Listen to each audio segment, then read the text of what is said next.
Hey guys, it's Archie Luxury. Archie Luxury from the Archie Luxury channel, the Paul Pluta channel, and Archie Luxury Corporate. Guys, keep watching. Keep watching. I need the viewers.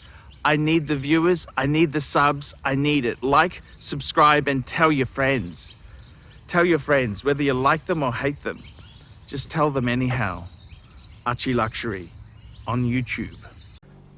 Hi guys, it's Paul Pluta on the Paul Pluta channel. I'm doing a paid review. This is for Brian BK, and this is paid review 20 SE75.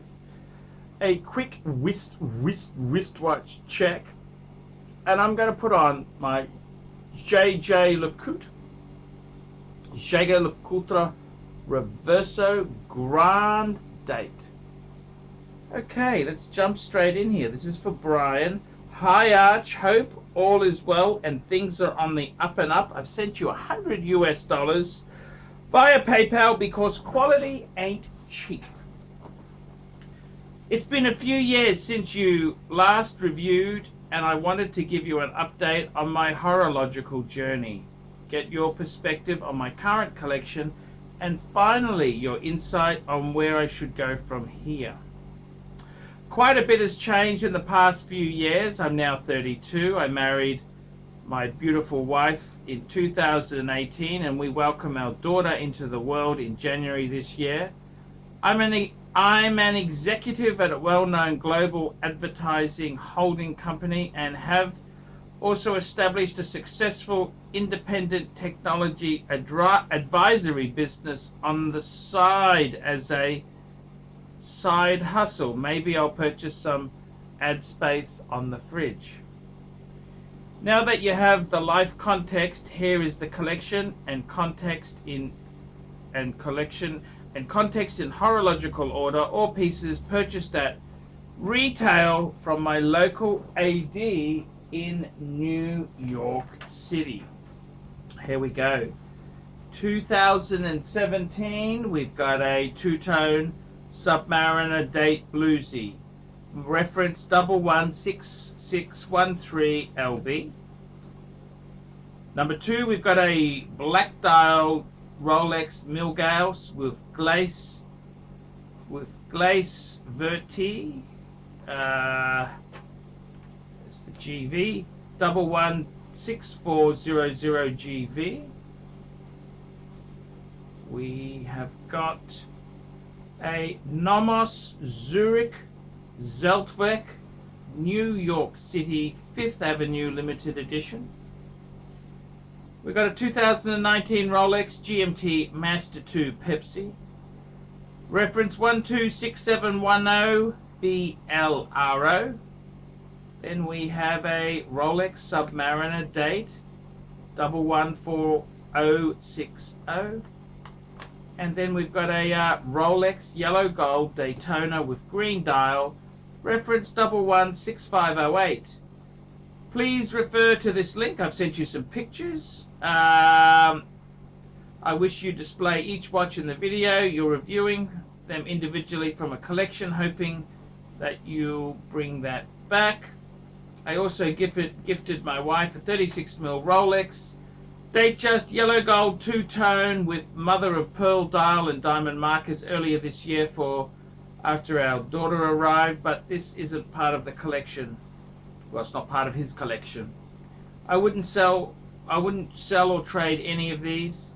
There is a story behind each, and I just don't have the heart to ever part with any of them, but I do feel like I've kept my modern Rolex collection with the Daytona as my heavy hitter. I'm going to pause active collecting for a bit and enjoy the collection for now, but I would love your feedback on the collection and which horological path you think I should go down when I get the itch again. I think I'd be interested in either picking up vintage Rolex collecting or modern Patek collecting. Please let me know your thoughts on each piece in the collection as a whole, and how you would like to see it grow in the future. Thank you, and best wishes and good health, blah, blah, blah, blah, blah, to you and your family. Okie dokie. So, what do I think here? Now, I got to tell you, when you see a picture like this here, it's a bit of a prick tease, because he's got all the hot ones. They're there. All the hot ones. They're here. We've got all the super hot watches. We've got the Pepsi. We've got the Bluesy. We've got the green Daytona, which is impossible to get. We've got a Milgauss, and we've got the No Date Sub, which they're probably the easier of the collection. So I gotta tell you, you're 32 years old, winner chicken dinner. I don't know exactly what sort of business you're in or why a New York dealer would sell you those at retail, because I gotta be completely honest with you, New York dealers are very aggressive. They aren't stupid. So it's interesting that you've got these pieces, all pieces purchased at retail from my local AD. Wow. So what do I think here? What do I think? Well, I gotta be totally honest with you. It kind of, they're great. But it kind of, I just wonder really whether you're an enthusiast. Are you buying them for horological reasons, or are you buying them to say, hey, look at me? And that's the danger. These are all the hot models. And I gotta be honest with you, BK. I love you. I love you. Don't take it the wrong way. But I just feel there's a lot of show off. Look at me. Look at me. So I don't feel much love in here. These are all the hard to get ones. Yeah, they're great, but I gotta be totally honest with you. I'm not convinced. I am not convinced you're a Rolex lover. So that's the concerns I have there. So now I got to tell you, the top you got the Nomis. The Nomis, let's be totally honest. Let's just kick that out of the ballpark. Nomis is really a garbagey brand. It's a garbagey brand. No idea why you bought the Nomis. If it helped you get the other things at retail, I completely understand it, but the Nomis is really a nothing watch. It's a nothing watch. So I wouldn't be, that's just nothing.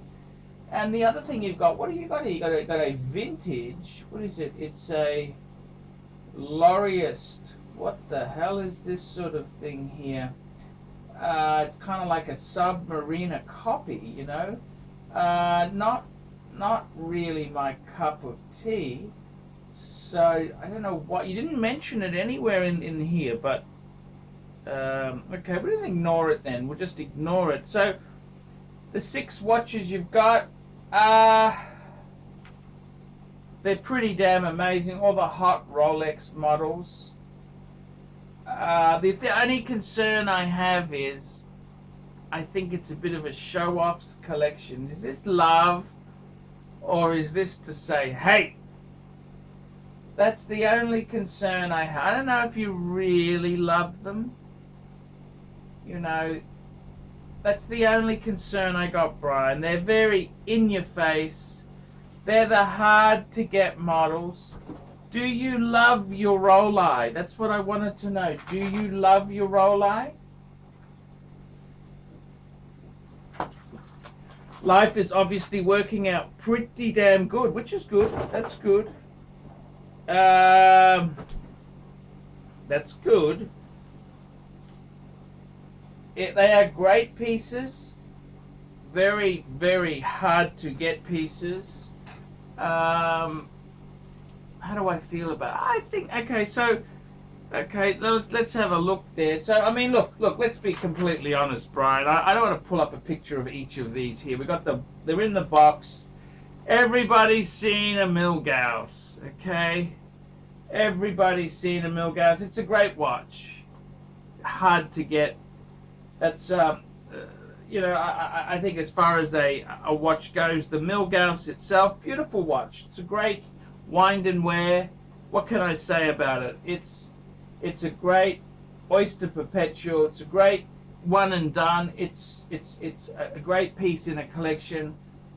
I love it. I think it's a great watch. So, I'm not going to pull up a picture of the Milgauss when everyone's seen a damn Milgauss. The other piece we've got in here is we've got the No Date sub. Ditto. Everyone's seen a No Date sub. Great piece. What can I say about that? It's a cool watch. Nothing wrong with that. It's a great diver. You're very lucky to have it. Very lucky to have it. Then we got the three centerpieces: Pepsi, Green Daytona, and the two-tone Blue Sea. Again, horologically, these are, everybody's seen them. Everybody knows what they are. They're not haute horology pieces, but they're amazing. They're Rolex. They're hard to get. Those are, the Green Dial Daytona is impossible to get. Impossible to get. You've got the Bluesy. The Bluesy's amazing. And you've got the Pepsi. So, I got to be honest with you there. They're not that special. They're Rolex. They're kind of, it's like talking about a 5 Series BMW or an E-Class. Yeah, it's all great, but we all know what they look like, Brian. They're a bit on the nose like that, in the sense that it's not nice to just show them off and, hey, they are great watches. They are great watches. You should be very proud. You should be very happy with them. They're nice. They're really nice. They're really nice. I tending to feel a bit of a peacock here. He wants to show off, I hope you're nice to poor people. I hope you are nice to people down and out. I just kind of feel with this collection here, it's winner chicken dinner. I'm just a bit concerned. Winner chicken dinner. I'm just concerned, that's all. So, okay, I hope you don't have to sell or trade them. So, what do I think? What do I think of these collections? Look, it's beautiful. Okay, I as a collecting standpoint, they're impossible to get. Very hard to get them. They're beautiful. They're beautiful.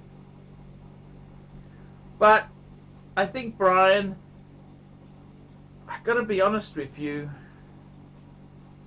I get the feeling you might be a bit of an asshole. Okay? I just get that feeling. These are so hard to get. And that's good. You've had success. I'm happy for you.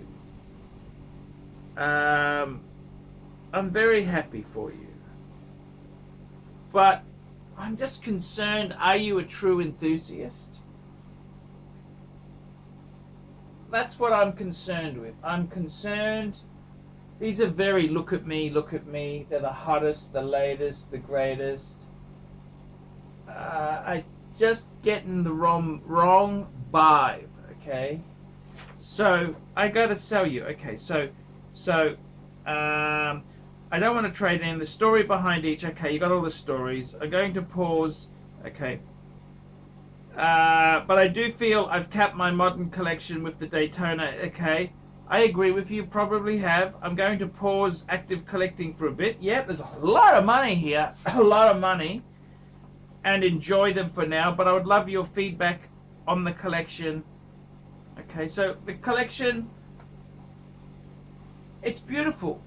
I just hope you're humble and nice about it, not an asshole. Because most New Yorkers who have everything they want, they ain't so friendly. Okay, that's what I'm just saying. And which horological path you think I should go down when I get the itch? Look, I think myself, there are a number of really cool watches you could get. What would I get if I were you? It depends. This is where it's make or break. Are you a true horologist, or are you just want to have the kudos of having the cool stuff. And that's what I'd want to know. I think myself, my advice to you, vintage Rolex, absolute minefield. Absolute minefield. Vintage Rolex is an absolute minefield. I'd be very careful about that. I reckon myself, I'd probably go Patek Modern. What would I buy in Patek? Well, I got to tell you, I think obviously, you know, the Aquanauts and the Nautiluses, they are very hot, beautiful watches. They are beautiful. But I'd try and get some of the classic, iconic models that are actually reasonable in a Patek sense. I reckon for your collection, a World Time 5130. That's the 39.5 mil, not the current model, the previous one. Lovely World Time. I'd get that white gold, yellow gold, rose gold. You can get it in platinum, but I'd probably just get it in gold. I reckon that's a classic, iconic Patek. If you get that, it proves to me you love your watches. Another great watch I would get if I were you is the I'd get a 5205. That's the annual calendar, or you know, a 5146. That's another annual calendar. Nice big size. I think that'd be beautiful. You know, what about adding in a Calatrava like a 5227? That's the hinged back officer's watch. What a beautiful piece to have there. So 3 Pateks, just to bring this collection out and show your true collecting prowess. I'd possibly say you want to add an Aquanaut or a Nautilus, yes, but get these precious metal Pateks first. Look, I would seriously say to you, get rid of the Nomos and that other piece of garbage in the front there. Keep all the Rolex. And I would say also, you know, I reckon an Explorer 2 you could add there. I'd add a Speedy, a Man on the Moon, because it is such an iconic watch to have. That's what I'd do, okay? So I think myself, vintage is very hard. Believe you me, vintage is really, really tough stuff. I'd be going Patek. That's what I'd be doing. I would be going Patek. I'd like to see you, I tell you what I'd like, you asked the question, well, how would I like to see the collection grow? I'd like to see you get some of the less look at me pieces. You got a lot of look at me. I don't know if you're an enthusiast or a bit of a peacock. And that's what worries me a bit. I look at this here and I see these great pieces, and it worries me a bit that they're so over the top. Look at me, look at me, look at me. I get the bad vibe there. That's not a, you know, you don't want to show off too much. You just want to be cool and be polite. I think I'd like to see it grow in the sense that I'd like to see you add some beautiful Pateks that show your horological prowess. That's what I'd like. As I said, the World Time 5130. I'd like to see you add a 5146. I'd like to see you add a classic, a nice, I understand you want bigger sizes, that's fine. A 5227 I'd like to see you add some really 5227 Calatrava. I'd like to see you add interesting stuff, not just the shining violets, you know, not just Aquanaut, not just a Nautilus. I'd like to see you add stuff which kind of, I want to see you add stuff that kind of shows that you are a serious collector. That's what I'd like to see. I'd like to see that. I get a bad vibe because those are all hard to get watches. The Rolexes are very hard to get. And I find it kind of sad that Instead of, are you enjoying them for what they are, or is it the wow factor from other nasty New Yorkers? That's the concern. So they're beautiful. They're really cool. Bit show-offy. That's the only thing. They are a bit show-offy, which kind of bugs me a bit. Okay, I just get a bad vibe. I want to see some substance here. Okay, I can see these are beautiful. They are beautiful. They definitely are beautiful. They're not garbage. They're gorgeous. The Rolex, all the Rolexes you've got are beautiful. I just hope you can. I just hope you can bring out some really, I just want to see you as an enthusiast, not just, hey, I got this, I got that. And I just pick up a bad vibe. That's kind of the problem. I'm getting a bad vibe with the pieces you've got there. That's what worries me, is I'm getting a bit of a bad vibe. And they are beautiful. You've got some beautiful pieces, but they're so hard to get, and I'd like to see you as a true enthusiast who loves things that don't have to just be popular. I don't even see, I'd love you to have an Explorer 2. It just adds to the Rolex, but it's got to be, you seem to have all the really popular, hard to get stuff. And that's cool, but it just gives me a bad vibe. And I mean, look, to be completely honest, they are great watches. They're beautiful. Rolex makes good stuff, but they're not that amazing. They're not Lange or Patek amazing. They're very good pieces. You've got an amazing collection. You should be 32 years old. Wow, man, you've done well. You've done really well. So I got to say, that's the only thing, man. I hope you understand what I'm saying. And Brian, thank you for the review. I appreciate it. It's a lovely collection. I'd add some really good horological pieces to show your true enthusiastic form. So yeah, that's kind of how I feel there. It's a lovely collection. Well done, Brian. Okay, guys, like, subscribe, tell your friends. Don't be afraid to put some comments below and tell your friends. And guys, don't forget, guys, I can't make money out of Google Ads. I depend on these paid reviews. Without the paid reviews, I'd sink.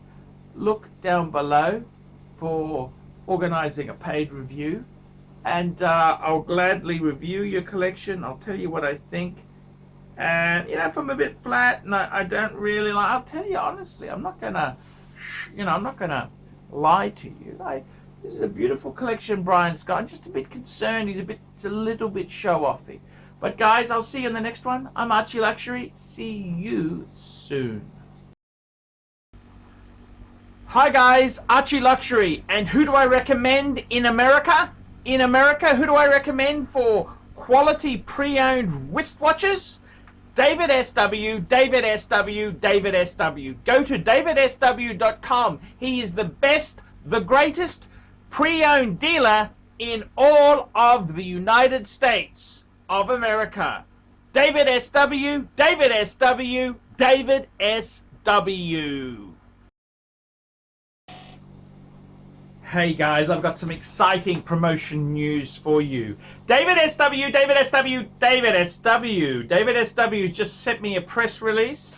Archie, we just launched the new website this week, and we have a sale going on now until Monday with $375 off. If you can give me a plug, that will be great. David SW, David SW, David SW. I gotta tell you guys, if you want to buy a Rolex, if you want to buy a luxury wristwatch, where would I go? If I was in America, North America, where would I go? There's only one place I would go. David SW, David SW, David SW. He is one of the most trusted names in the wristwatch market. Forget building a relationship with your AD. It ain't gonna work. It ain't gonna work.